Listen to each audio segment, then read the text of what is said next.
till earth and heaven, heaven ring with the harmony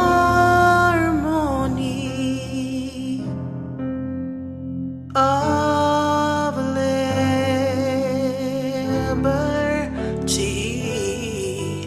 Let all rejoicing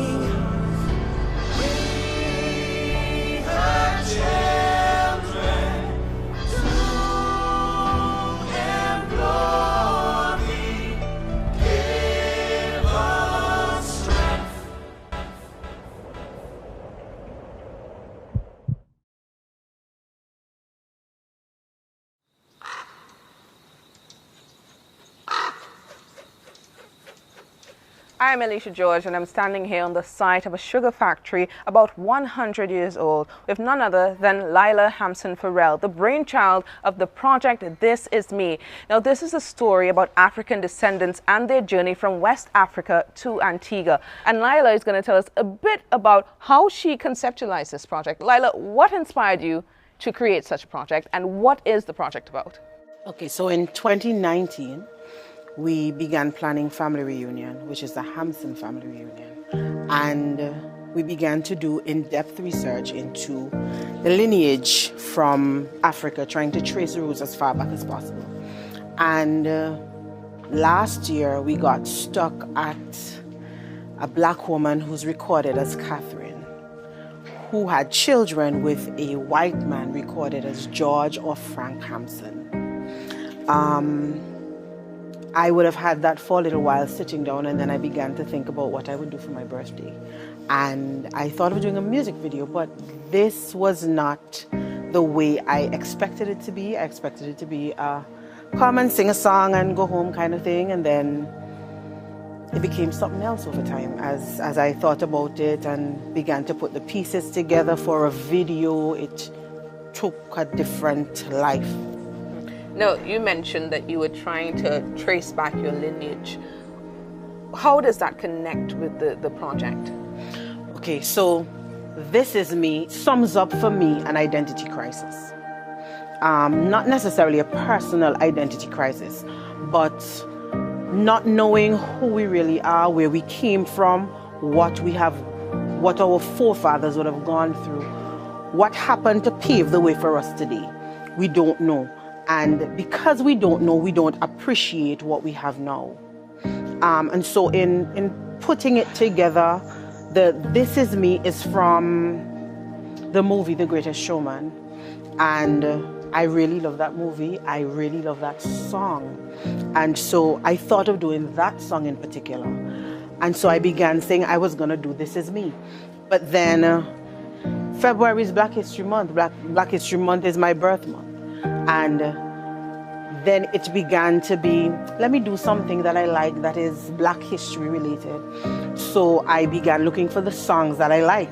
The Negro Anthem is one of those songs. We would have sung that. It would have been our preferred song at the Antigua Girls High School over the national anthem. And so I quickly jumped to that and made contact with some friends who would sing with me and so on. And so adding the Negro Anthem to the song This Is Me, it solidified what I had in my mind. It is about who we are. So all of it is about who we are, whether we are scarred, we are fat, we are slim, we are dark, we are light-skinned. It's about who we are. Now, based on all what you're saying, it seemed to me that you came to some type of awakening almost, not overnight, but throughout a period of your life where you realize, we are a bunch of different people who do not quite know who we are, because most of the times our history starts from slavery. That's what they teach us in school. What are you hoping that this project will teach the younger folks, or even the older folks, persons who are, you say, are having an identity crisis? Okay, so first off, I expect that it will impact the persons who are involved. Like I said, it is about appreciating what would have happened before us. And so the persons who will pretend to be slaves, the persons who will pretend to be slave masters or masters as we call them, those persons will get an almost first-hand experience of what it would have been like to live for an extended period or live your whole life, 2-3 generations living under this type of condition, and give us an appreciation for our now. Wider than the group who takes part, I wanted to impact. I want them to get insight into places that exist in Antigua that has real black value, real slavery memory of our great-great-grandparents, our great-great-great-grandparents, some of our grandparents. Both my grandfathers worked here. My great-uncles worked here where we are today. But there are other sites around the island that will come to bear on the complete video. And I want it to remind us that people suffered. People suffered so we can enjoy the privilege of saying what we want to say. And talking about constitutional rights and all.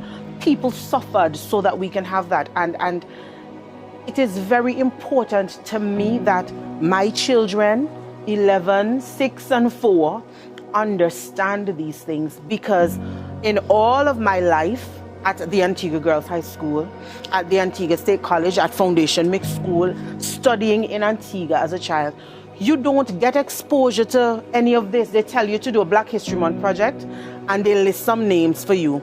Martin Luther King. What has Martin Luther King done for Antigua? I mean, not to reduce the contribution of Martin Luther King, senior and junior, but how do we relate to Martin Luther King? We would have had people who went to prison so that there could be workers' rights.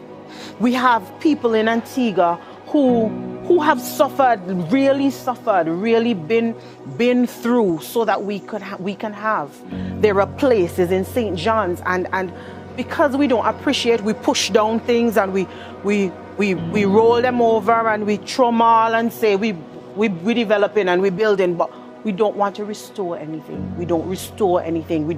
Because we don't value them. We don't understand, and we push tourism without pushing who we are. We're pushing a product that excludes us from the picture, which in essence doesn't make any sense. We're trying to create more concrete jungles in the world, as opposed to relishing and treasuring our little treasures that we have here. And with all that being said, what, in your opinion, does it mean to be Black in the Caribbean, Black in Antigua and Barbuda? What does it mean? That's a loaded question. What does it mean to be Black? It means different things to different people, depending on where you meet them, what their circumstances are. For me, being Black in Antigua is not very different from being a slave. We feel, some of us at least, that we have experienced success. We feel that we have attained because maybe we would have done a degree or we're running a business that makes us money. But at our very core, we're empty. At our very core, we're not uplifting at all. At our very core, we're damaged. And a lot of the damage that resides in us comes from a lot of external sources. That's why I would liken it to slavery, because we're supposed to be free men and women, we're supposed to be free agents, but we really aren't. We are bound by Black men. So we as Black people in Antigua in 2021, living under COVID-19 restrictions and all the rest of that, we are under the whip of a Black man instructed by a white man. And I would not have wanted to go black and white, but there really isn't any other way. It is black and white. And a lot of times, and for a lot of young people, I know, it feels as if the system is set up against us. I think it is. And so to break past the system, you need a hand up. What we get instead, a hand outs that do not help us, do not empower us, and that is one of the greatest deficiencies in our society. But being black in Antigua today, for me, it is, I think, maybe even worse than when my grandfather was alive, because the older ones were fighters. They were known to have revolted in every sphere, in every era. There would have been a revolt, except now. We are afraid to talk. We're afraid to stand up. We don't want anybody to see us. We don't want anybody to know our names. We just want to exist and exist peacefully. And in equality, there is no peace. Anywhere that there is inequality, there is unfairness, there's desperate treatment, there is no peace. So how do we break past the ceiling and exist in peace in a system that kicks us down? Are we garrets? So explain to me then, what are some of the scenes, or describe to me some of the scenes in your project that you feel will invoke that call to action to people? So we're going to be doing a scene with men chained hand and feet, with collars around their necks, being beaten from a boat and walking a stony path. That's one. We're going to be doing a slave auction. We hope to capture what would appear to be slaves in a field. We want to capture some shots of the Barracoons. The Barracoons is a place that I only discovered this month, January 2021. I didn't know it existed, and we hope to have some of that. So throughout the project, there are places in town that would have been like auction blocks and so on, but they're now other things. They're now other things, and so we want to use the scenes that we have. We're putting a lot of resources into recreating something, and I think that what we have for now will begin our work.